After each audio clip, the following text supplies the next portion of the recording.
So, are you seeing Harlexton on your screen? Yes, we are.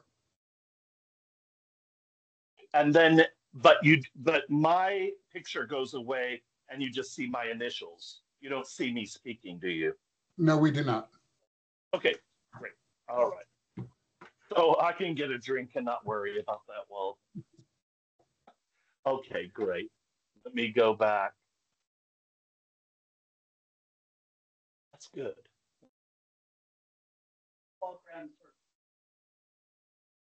All right, and then I'm going to be giving this talk when you come back. So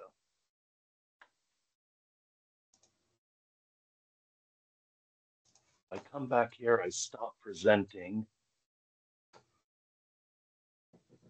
and then I have to turn my camera back on for you all. I'm getting used to this stuff, guys. Jamie, is the university sure they don't want to go back to Zoom? I can certainly ask.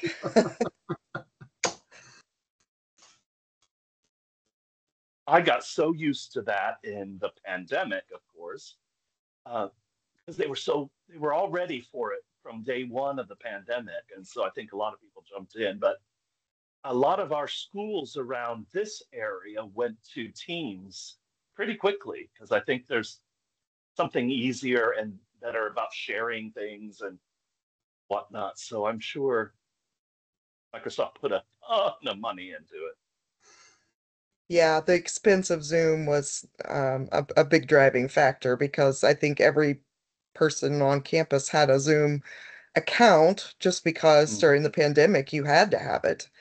Um, and they were continuing to raise their rates, and Teams came with something we already had.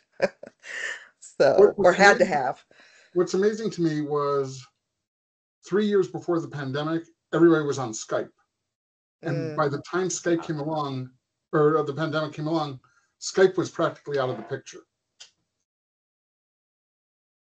And then when did Facebook have their, what did we call it? FaceTime?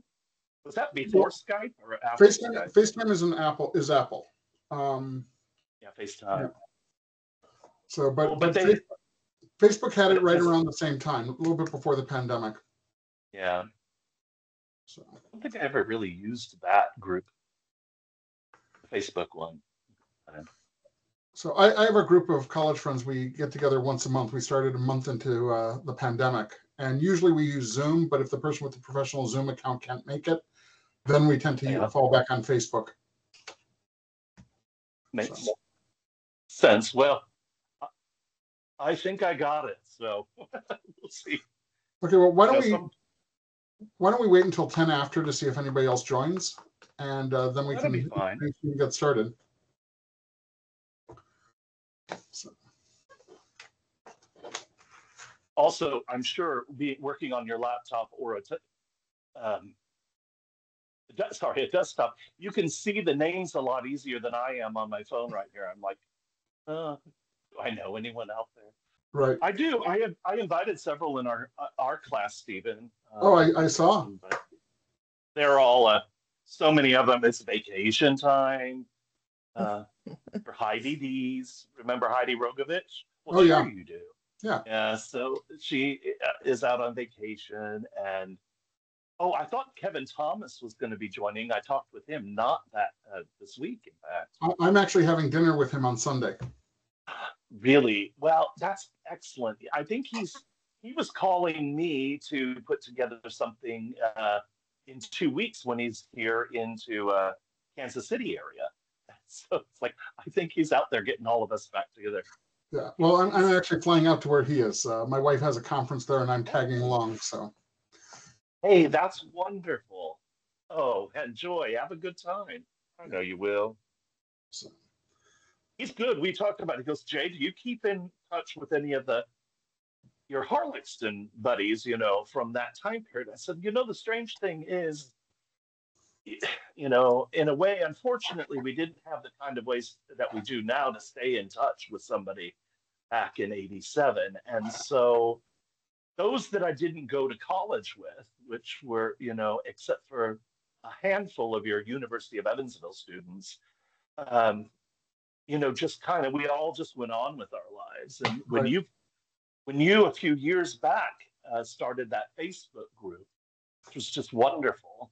50 of us came back in there and have, see a little bit about each other's lives. And I think that's Okay. terrific. And, But it wasn't me who started it. It was actually Harrison Knopf who started that. oh, okay, that's right. That's right. Harry, I Yeah. remember him. He was in our class. Yeah, right. Exactly. So, okay, well, let me introduce you. Let everybody know who you are and what you're going to be talking about and everything.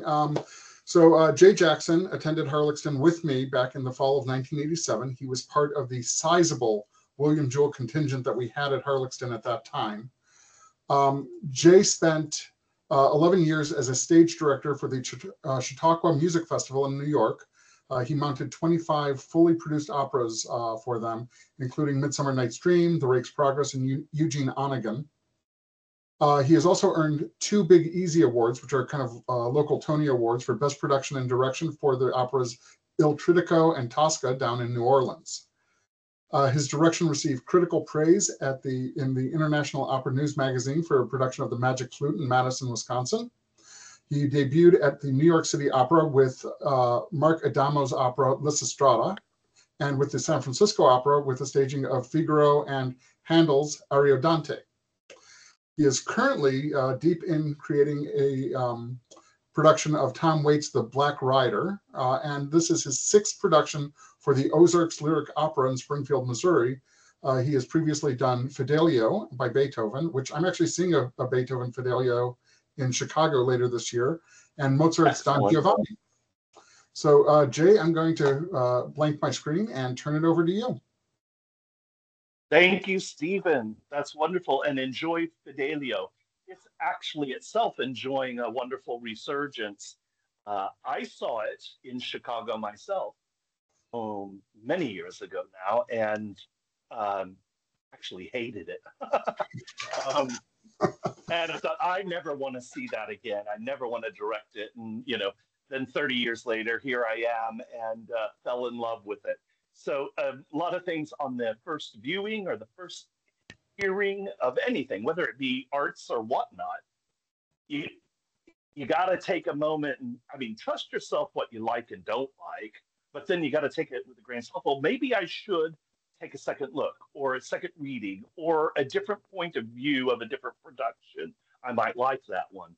So anyway, I really enjoyed it, and I doubt I'll ever be able to do it again because it's so rarely produced. It was Beethoven's one and only opera, but I think you're going to love it, especially if you, Stephen, can look at what's currently going on in our world in a political fashion and take that back to the time period if they're doing it traditionally of in the Fidelios time period. However, a lot of people are finding it so timely that they're upgrading it, which is what I did. I produced it in the penal system of the United States in the 1980s, and so in fact on the video I'll be showing you in a few moments. After we go through my little talk, you'll see some photographs of a few of my productions of recent time. And one of them, of course, will be the Fidelio. And you will see that the jailhouse with the orange prison suits, etc.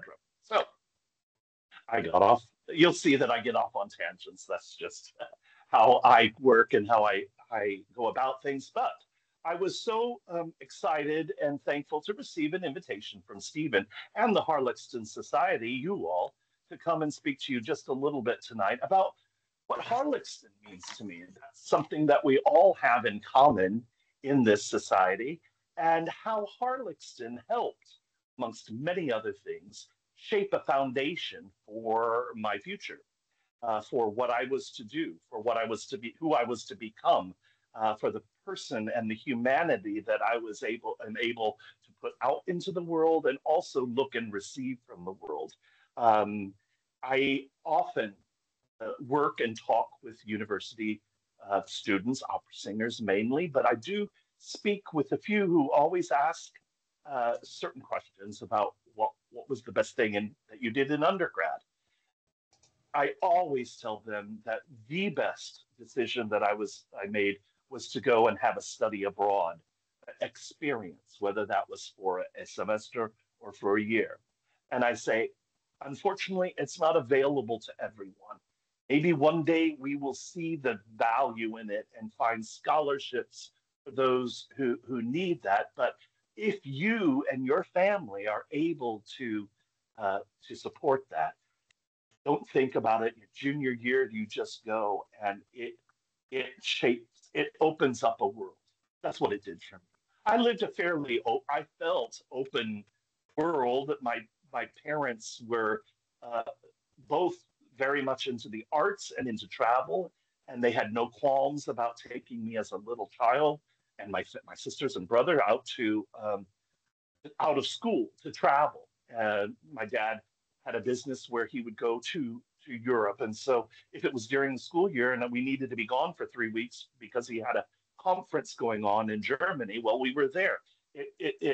That from a young age really gave me the wanderlust that I still have to this day, and I picked a career as well as a director of opera, where my career and my job and my livelihood also gives me the resources to travel and to travel the world. And I feel very lucky. Um, you know, there are pros and cons about what I do. Uh, Certainly, many of my friends, many of you, bring in much more in financial security than somebody that works in the arts, uh, and that will always be the case.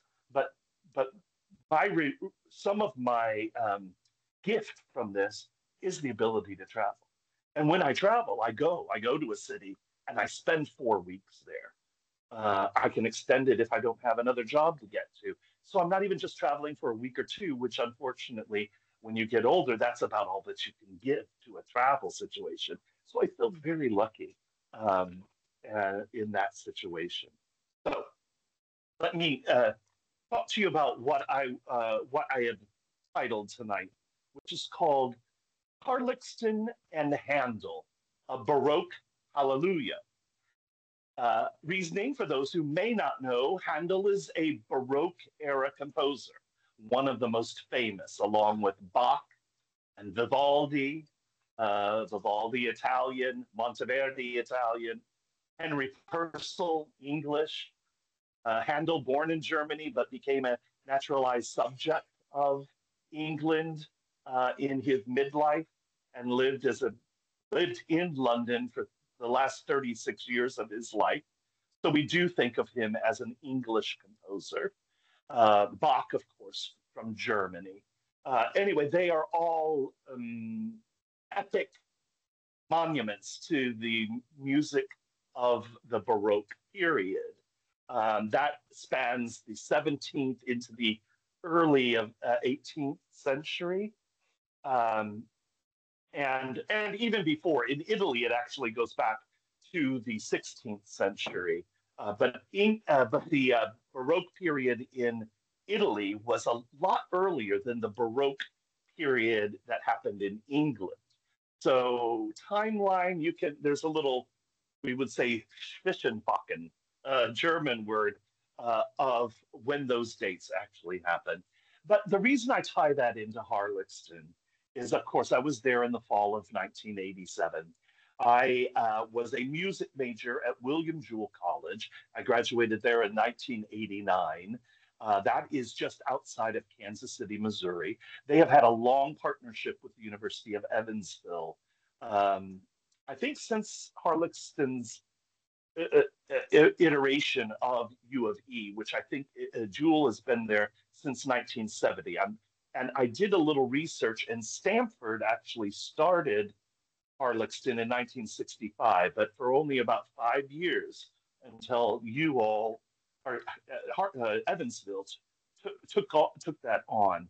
I did not know that Stanford was the very first English university to have a place overseas. Maybe that was just in England, or maybe it was over in Europe, but that was an interesting tidbit too. But I digress, of course.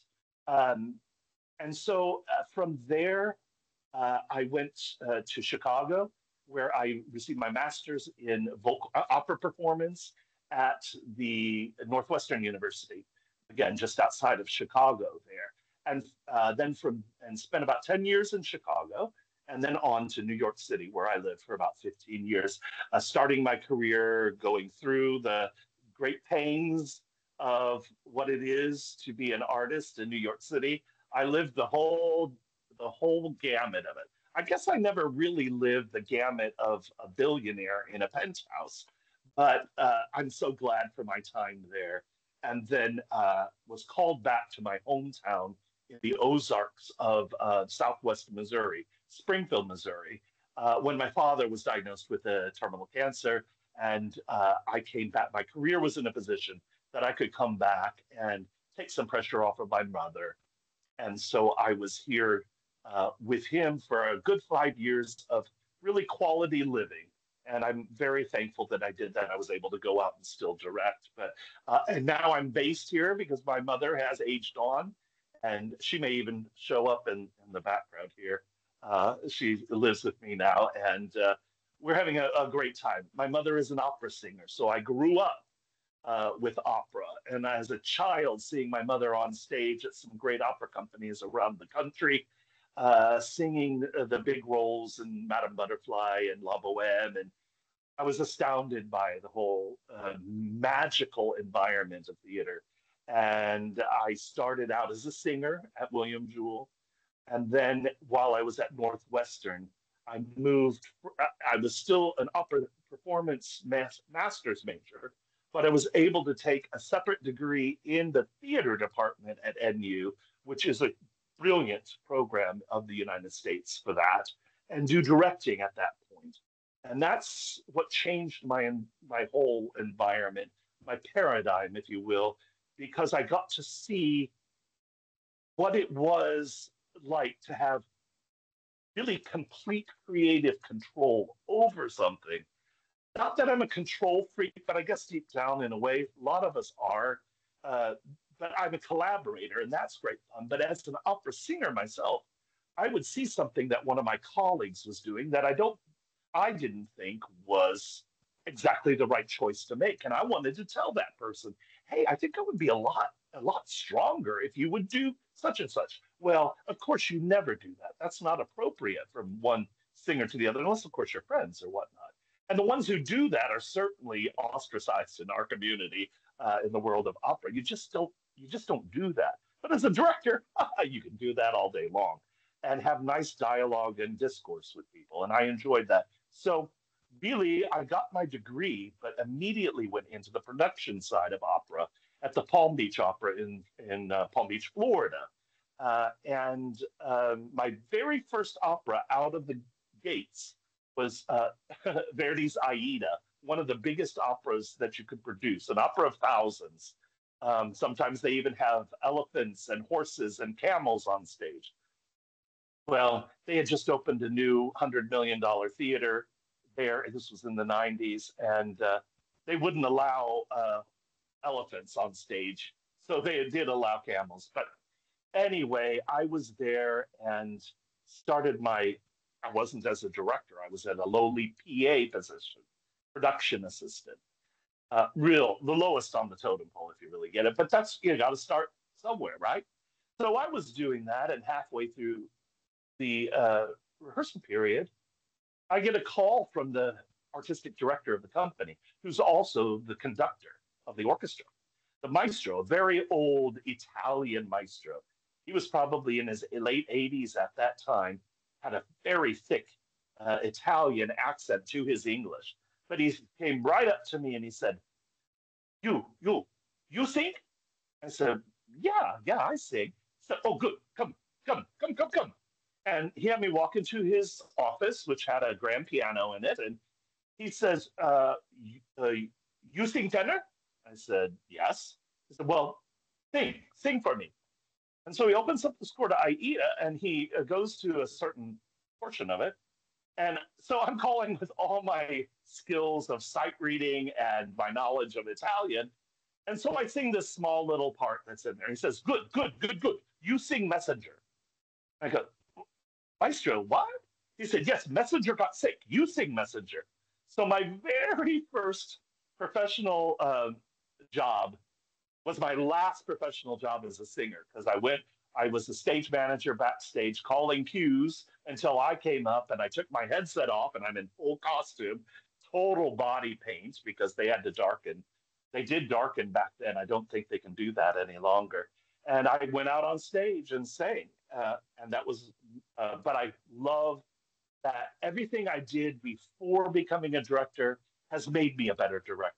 Because I'm a singer, I know how to direct singers. I know their fears. I know their trepidations. I know when they're bullshitting me for saying, "I want you to sing this aria doing cartwheels." Because I know you can actually do that with certain things. Now, I'm kind of being facetious there, but so that's that's kind of how I have gone and come full circle and to where we are now. So we go back to Harlexton, and one of my big memories of being there, and those of you who know, unless they changed it on us as time went by, is down in the catacombs in the basement area of Harlexton was at the very end of a long, unadorned, very institutionalized concrete hallway. Down, that was below stairs, so nobody put money into that. Was the music room at the very end of a hallway down subterranean. It did have some clear story windows in it, and two or three really big, heavy library tables. The music room was always open, especially for those of us who were music majors. I was also studying voice when I was over there with a lovely teacher out of the St. Wolfram's Church in Grantham.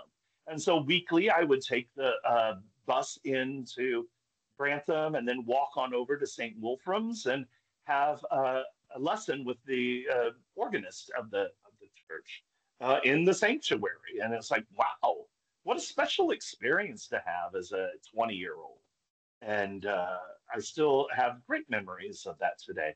But the music room was always open, so you could go in and practice. But they had a wonderful stereo system, top of the line, even at that time period, and a great library of albums. And so, my very good friend, who was also from William Jewell, Brian Bachman, was there that year, and we were very close. But we were both music, and we would go down there and we would play through some of the albums.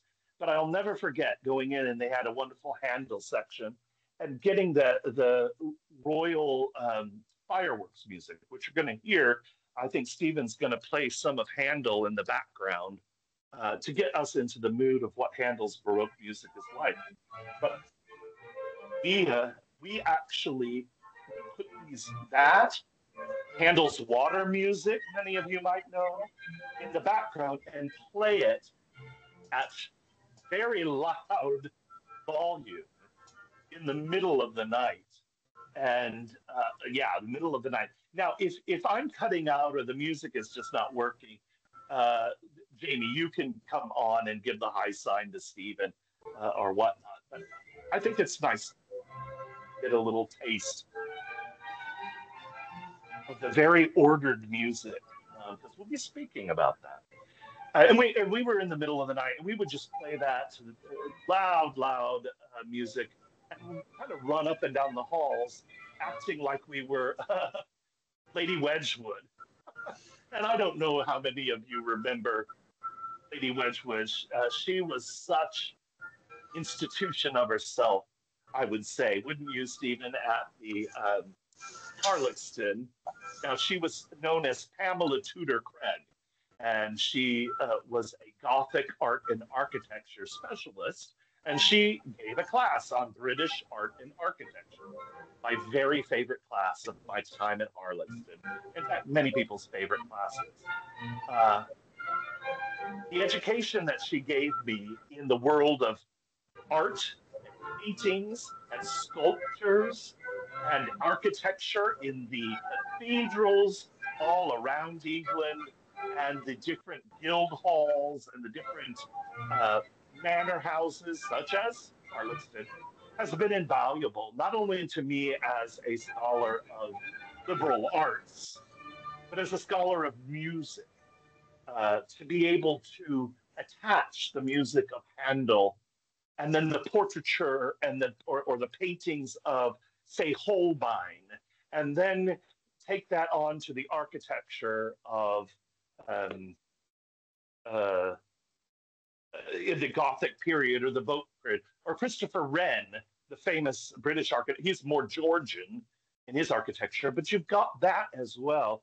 Uh, those kind of that gem, that seed was planted by Lady Wedgwood, or she was, those of us who know, was married to Lord Wedgwood of the Wedgwood China Company. And when I got married, both our informal everyday wear and our formal had to be Wedgwood China.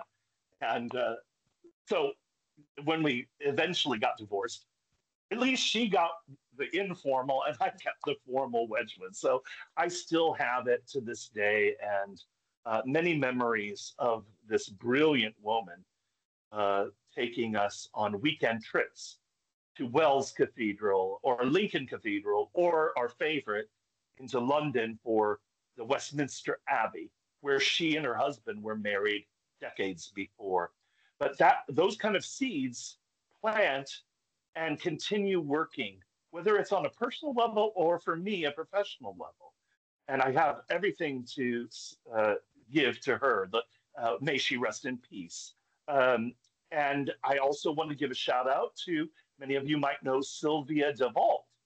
Sylvia, I think, was just out of her undergraduate degree when she became the dean of students at Harlechston, and maybe the fall of 87 was her first year. I don't know.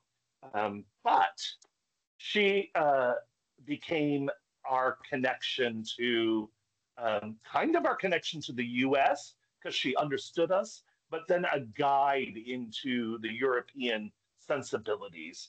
And it's her birthday today, and she was so kind to send a text message to me to tell me she was going to miss this tonight uh, because she was out with family for dinner. I said, "Oh, don't even think about it." But how kind of her. So she wants to watch it, and I think that you all put this on your University of Evansville YouTube page or someplace there. She can watch the replay, and I'll tell all my friends who are probably watching the president's speech right now so that they can watch the replay as goes by. So let me get on. And also, let me not forget to remember our principal at that moment, which was, and forgive me if I've got this name wrong, Stephen, but I think it was Graydon or Graydon Rowlands. Dr. Rowlands was the principal of, at the time, of Harlechston. And I remember specifically, he was such the quintessential British man, uh, where every afternoon he would get into his cloak and his hat and his welly boots and take his dog. And as I was walking from where I lived in the stables into the main house, I'd pass them and he goes, "Time off to survey the moors." And I've never forgotten that. Of course, I didn't at the time even know what moors were. Um, and I thought they were a people group. But anyway, he was an absolute delight. And again, something that really makes that program special, because it is so small and intimate. You do need the power people, the people, or at least that you look up to power, to take an interest in their students and in what they do, because they only get one semester, lucky two, but one semester, and they don't just think, "Oh, we'll never see those people again, so what do I do?" They take an internal interest in each of the students, and I really appreciate that specifically. After he left, the president of William Jewell, when I was there, retired and became the principal of Harlechston after that, and that was Dr. Gordon Kingsley. And I have the world to speak about him. Magnificent, magnificent fellow. And I wish him all the best. He's now later on in his years, and certainly retired from everything that's out there, but a brilliant, brilliant, brilliant man. So enough of you. Now I think you got to know me just a little bit and my proclivities to using my hands. I am Italian after all, partially, but the other part of me is English and British. I'm going to start this video. This video actually is for you to enjoy and watch, but I haven't timed it to my speech particularly because I want you to just absorb it in your memories and also in what I'm talking about, because I'm using Harlexton to show you the influences of British art and architecture into the world of opera, which is what I live and breathe. And as we know, Harlexton is an amalgam. The manor is an amalgam of architectural styles. And sometimes it can be very confusing to figure out what it is. But that's the thing. It doesn't want you to figure out what it is. It wants you to understand that it's an expression of someone's folly and fancy. And in this case, it was Gregory Gregory. So let me put that on, and you'll see, even if they don't line up, what I'm speaking about, explanations about it. And then you've heard a little bit of that music, and I'll speak of that in a moment. So if you just give me 1 second, I'm going to share my video with you, and hopefully you can hear me on top of it all. Oh, share my screen.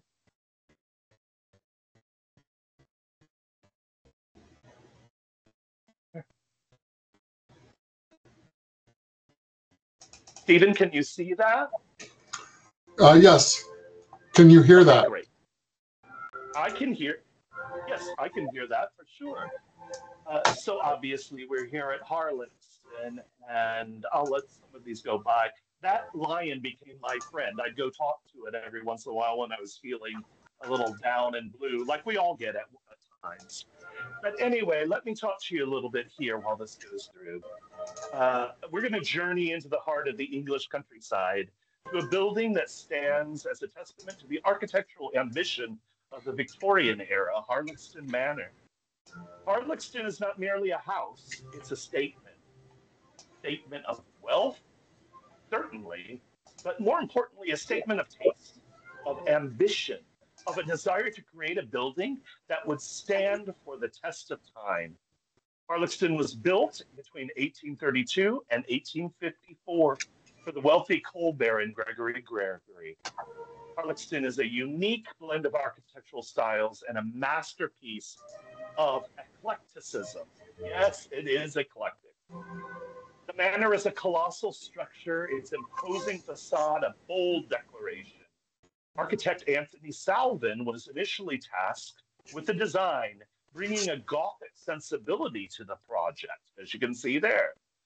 The result is a symmetrical H-shaped building with a tower central entrance, the entrance hall that immediately sets the tone for the grandeur within the building.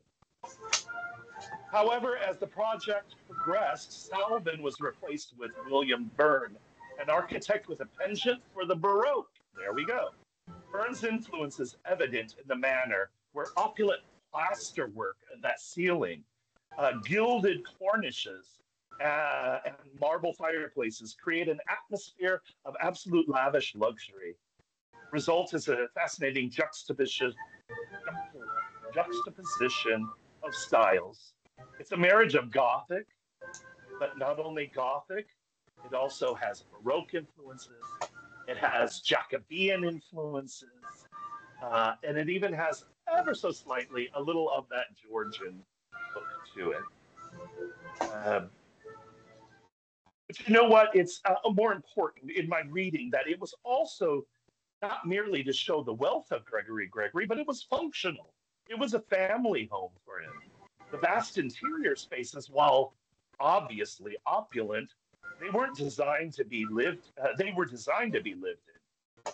The arrangement of the rooms, remember the flow in and out of the spaces, and the incorporation of modern conveniences for that time um, demonstrates a keen understanding for domestic architecture as well. It's a time capsule, especially now that the University of Evansville owns and maintains it to such a wonderful level. And I'm also very excited about their relatively new wedding and event rentals.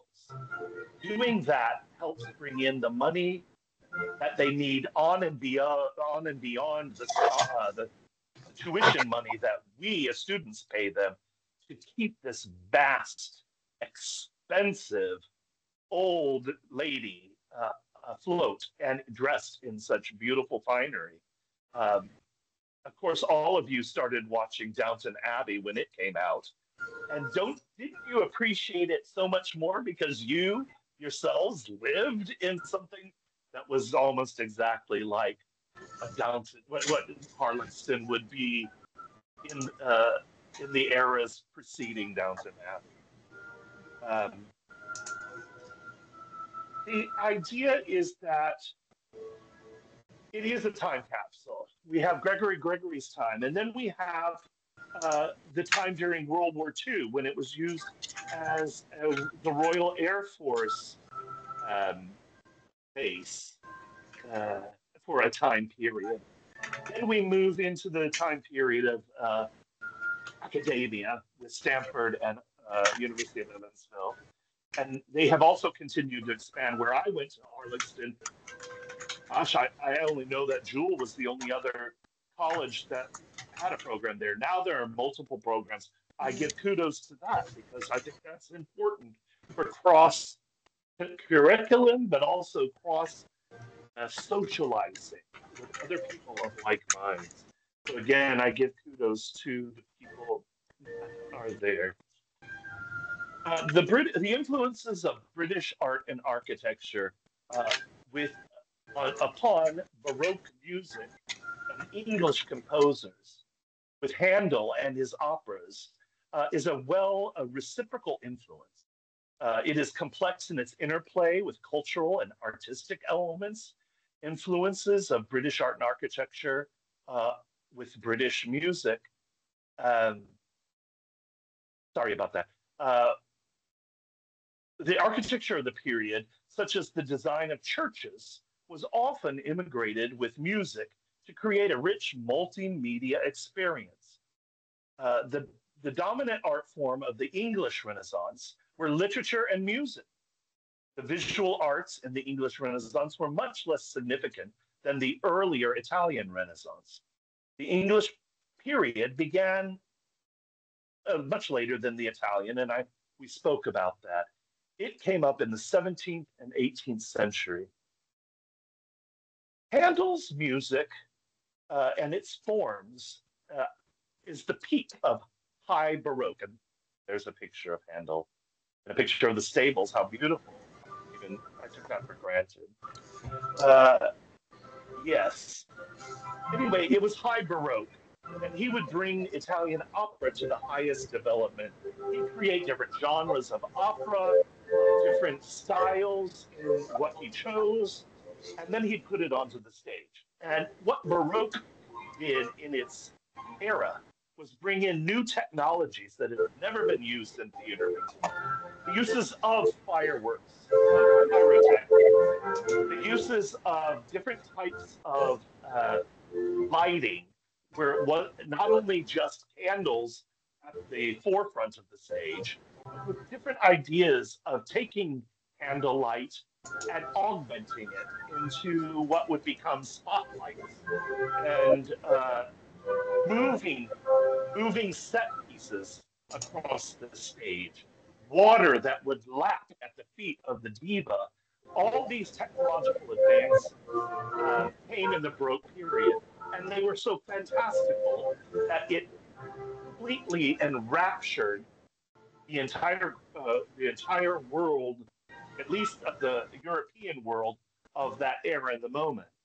That was the pinnacle of what the nobility and the royalty could put on display. Talk about wanting to show their wealth off to other countries. Well, go to the Pete Chateau Theater at Versailles. Many of you may have been there before. Think about having a Handel opera, which was produced there many a time, or the French composer Lully or Gluck. Um, it was one of the most extraordinary things that could be put and presented amongst the people. That's what Baroque did for us. That's why I have a difficult time with opera traditionalists who don't want to use the technology that we have today because it didn't exist in the time period of Mozart. Or Puccini would never have done that. Well, for one thing, you don't know whether he would or not. But we see in each era how they utilized the technology. Why aren't we? So I am utilizing a lot more in my.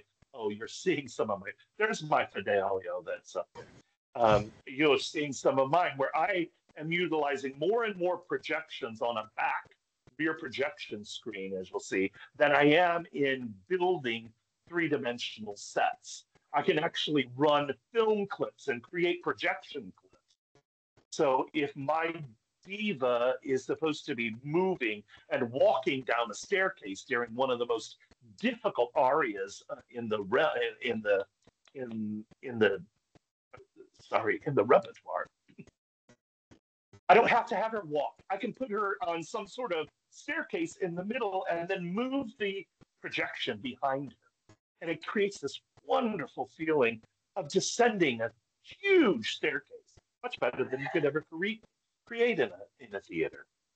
Um, so I know that eye puts the ire up on many a traditionalist that's there, but it's not to say that I don't also produce opera in a traditional manner. That Pagliacci was definitely traditional in its sense. So there's a give and take on everything that's there, and especially now that all opera companies are trying to produce better ticket sales. Pandemic was very difficult on all performing arts, especially the more expensive performing arts that are out there. So our seat sales do not cover like they used to in the percentage ranges. Our corporate sponsorship um, has certainly gone down more than 50% from where it was. Everything's starting to sort of come back, but it's almost like we're starting new again with some of those ideas. So we do try to look at things that might bring in an audience that is younger, that expects a little bit more out of technology, and that might be interested in that kind of ideal, uh, at least in my productions. So I see that it's gone back into this, but as we look through it, you'll see that we've got the Baroque flourishes, the florid nature, the gold gilding of that sconce that's there. That's all in the idea of the Baroque, where you see Baroque churches in Germany. There wasn't one single inch in a cathedral that wasn't carved or manipulated or uh, sparkled. They wouldn't leave an inch. This looks very Baroque, the facade there. Not Gothic to me. The Gothic are the arches, but that window that juts out, that's Jacobean as well. But it's got its Baroque nature to it. So it is a hodgepodge. Now that's totally Baroque, that ceiling of the staircase there and the plaster that's there. That's completely of the nature. And when you listen to Baroque opera, you will hear the florid nature of a singer where their voice florid, meaning their voices are running up and down the scale in very fast in very fast sequence, as well as their trills, where they take two notes and go back and forth very, very fast on the two notes. That's very Baroque in nature to have that. And I want to say, I want to thank all these pictures that I've captured off of certainly Harlexton's and several other people's websites to give their gloriously well done.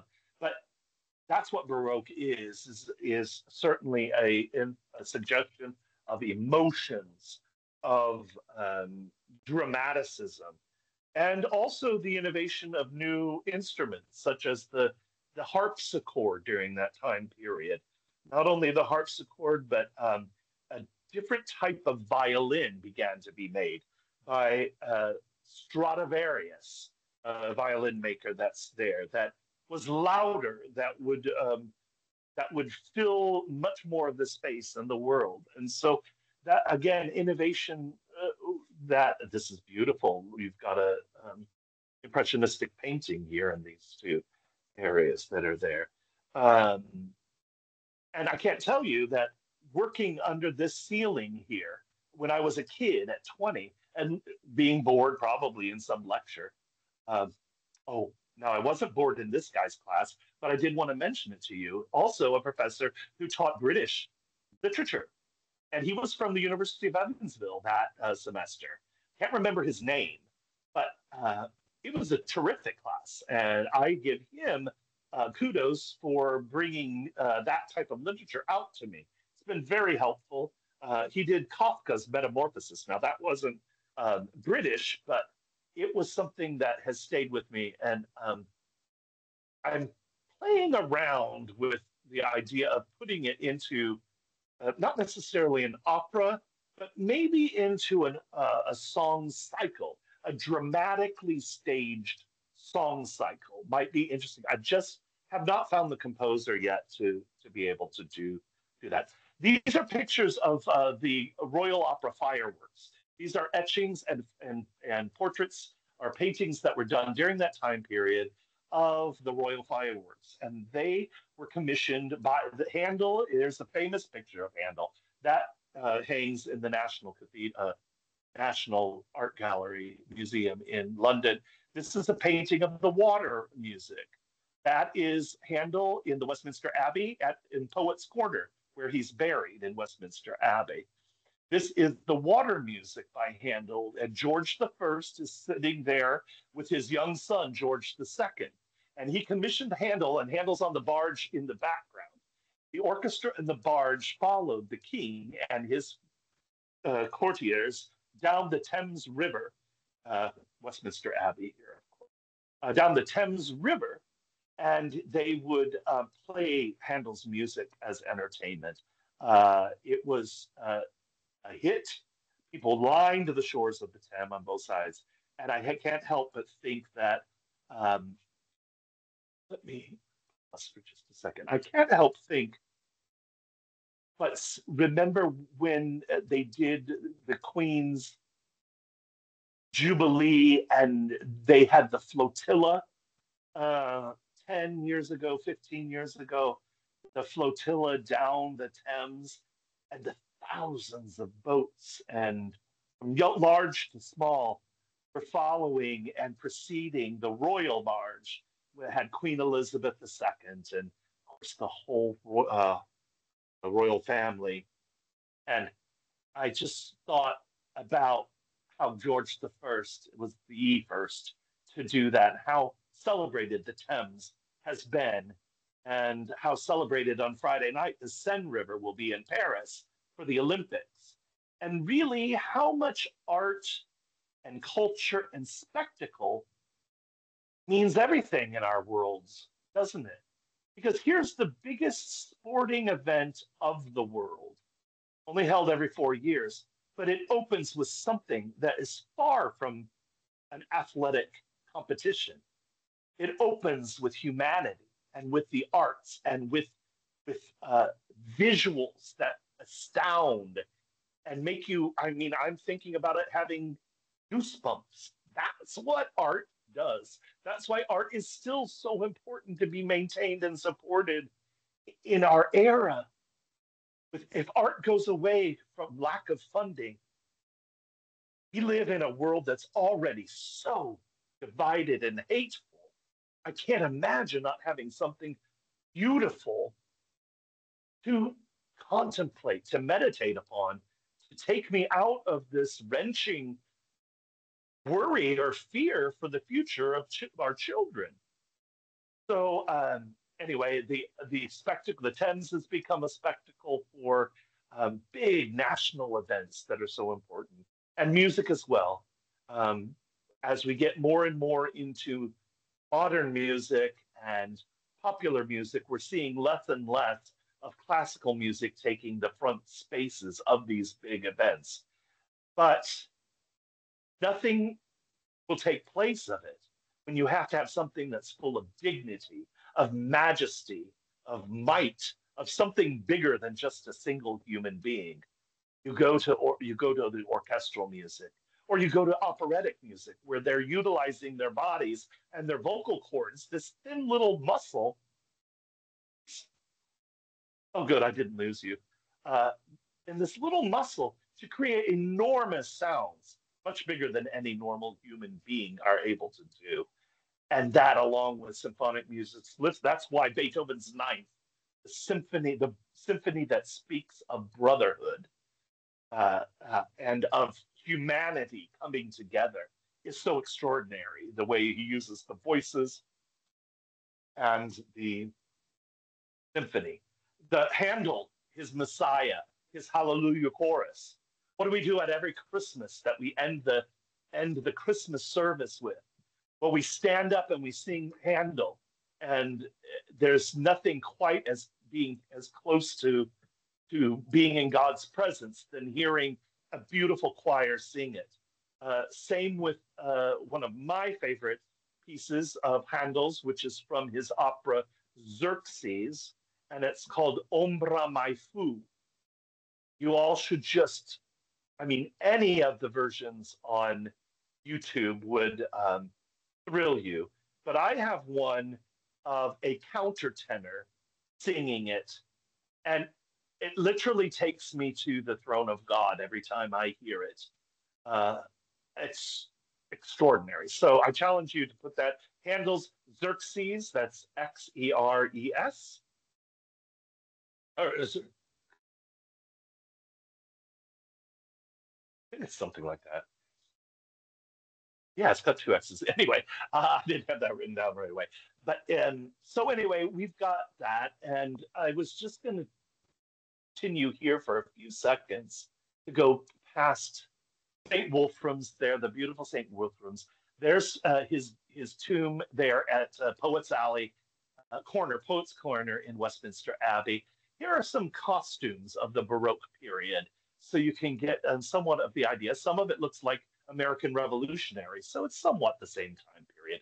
The exterior at a lovely sunset of Westminster Abbey.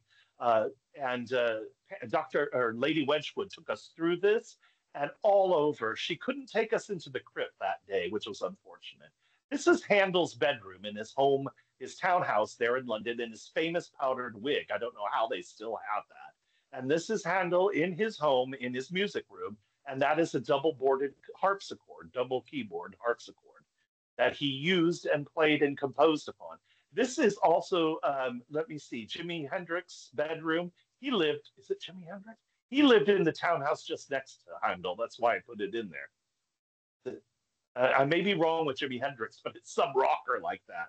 And so I thought I'd put that in. Another one of his harpsichords and the famous picture of George Friedrich Handel.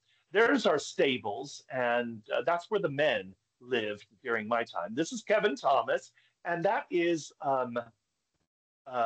she also went to Harleston. Susan Marshall. Susan Marshall there, and Kevin is someone I still keep in contact. Oh, we all know who that handsome fellow is there, Stephen, 1987, and then there you are with your wife, and you've taken 2 trips back over there, and I have yet to do that. That's Sylvia DeVault. Happy birthday, Sylvia. And I want to do that. There's the stables. Look how grand that was, the stables. I never remember it looking like that, but this picture makes it look great. But I want to go back at some time, and maybe I'll do it with one of the. Oh, there's me on the left, and my great friend Brian Bachman on the right. When we about that time, and there we are, a little bit older, and that is a friendship that has lasted through the ages, and I'm so thankful for that. Harlexton was good to both of us. That's Beaver Castle. Do you all remember Beaver Castle? We went to a jousting match there. It's only about 15 minutes drive from Harlexton. And another great view of St. Wolfram's Cathedral. I know that William Jewell sends their choir every 3 years to England tour, and they always go to Harlexton. That's the Guild Hall there in Grantham, England, with the statue of Isaac Newton in front of it. But look at the Baroque nature there in the front windows. You can see that's the a very Baroque. The other part is more Christopher Wren. This is a picture from the Tom Waits opera that I just did called The Black Rider, a very awesome but obscure piece. And that I just enjoyed creating these costumes with my costume designer. Again, I utilized lots of different references that some operas, they will come from my era at Harlexton.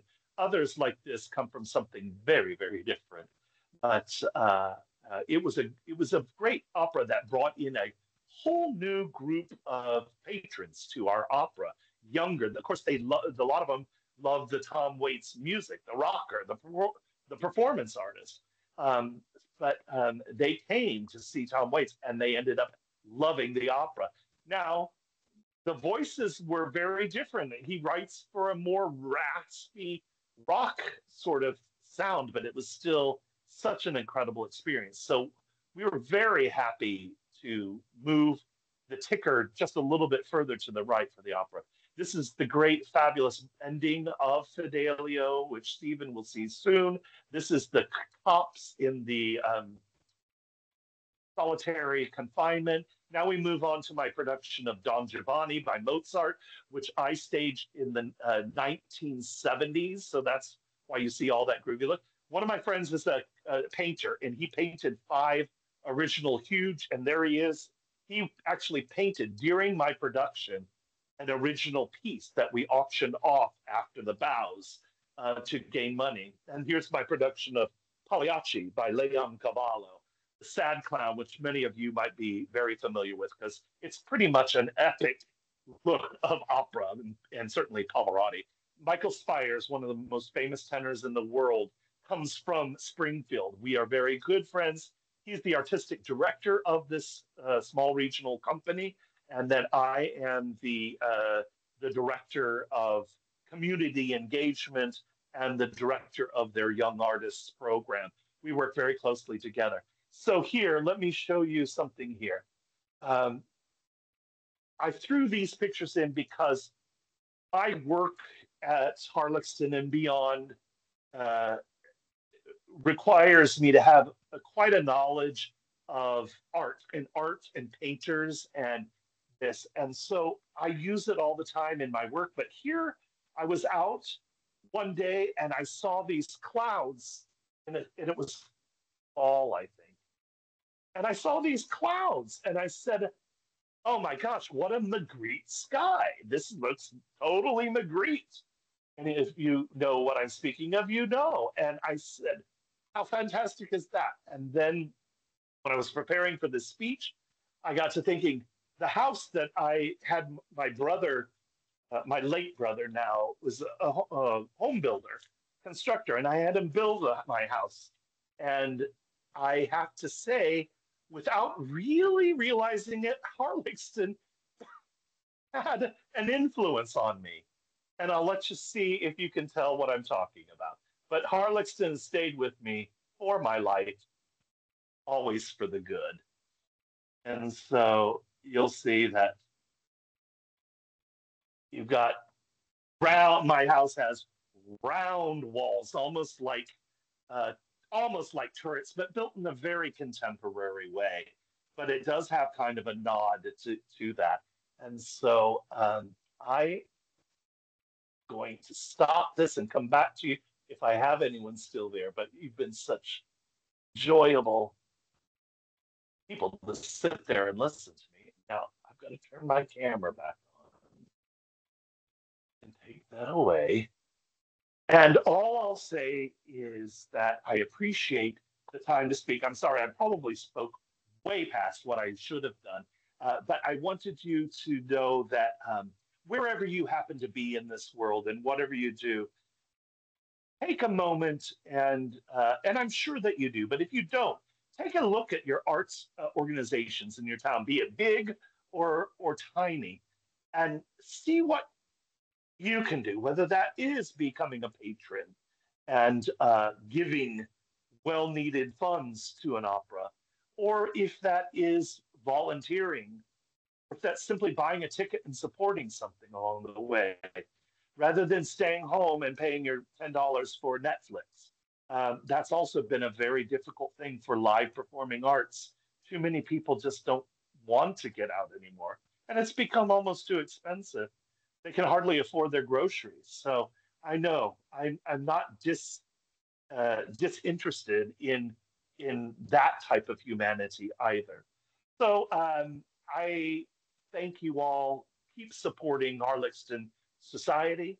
Keep supporting the students that have yet to go, and find a way that you might uh, give a scholarship in your name to somebody who might need that to get over there, and uh, uh, and keep coming back to these. I've enjoyed the two that I've seen so far, and com- com- sorry, I will continue to be here, but I'll be sitting in the cheap seats the next time. Stephen, Jamie, University of Evansville, thank you very much for this time.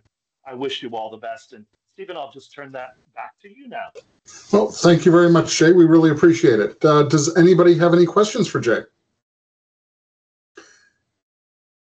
Jay, did you go on the Russia trip at the end of our I time did there? I took all the trips that we went, and that was one of the best things that I did. It was the only time I've been to Russia, and probably now the only time I'll get there. But it was extraordinary, and we saw. Remember the Bolshoi? Well, we didn't see the Bolshoi Ballet in the Bolshoi Theater. We saw it in the Kremlin Theater, which No, was no, no. pretty We saw the crazy. Bolshoi Ballet at the Bolshoi. We We saw them did. perform. Yeah, we saw them perform Romeo and Juliet by Prokofiev at the Bolshoi, and then the next night there was an option to go see the Kirov Ballet do Giselle at the Kremlin. Oh, And I think okay, you that's probably right. went there. I'm not I really into did. ballet. I went to the Prokofiev because I really like Prokofiev.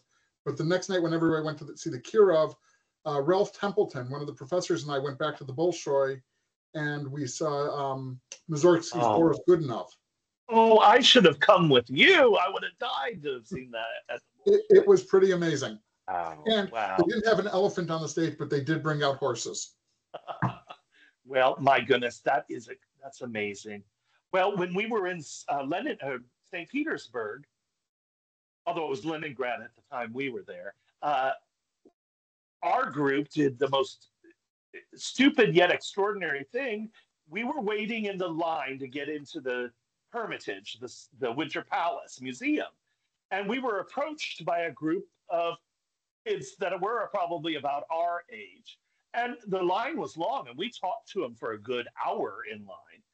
And by the end of it, we had made plans to, back then you would trade things.